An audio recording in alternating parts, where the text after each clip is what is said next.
யாரோ நலங்கு வச்சு விட்டாங்களா மயிலோ? மூக்கில் யாரோ நலங்கு வச்சு விட்ருக்காங்க. யாருன்னு வச்சு விட்டது மயிலோக்கு?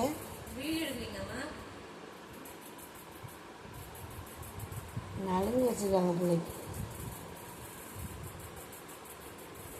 மெதுவாக சாப்பிடு. சோறே 10 நாளாக பார்க்காத மாதிரி சாப்பிட்றேன்.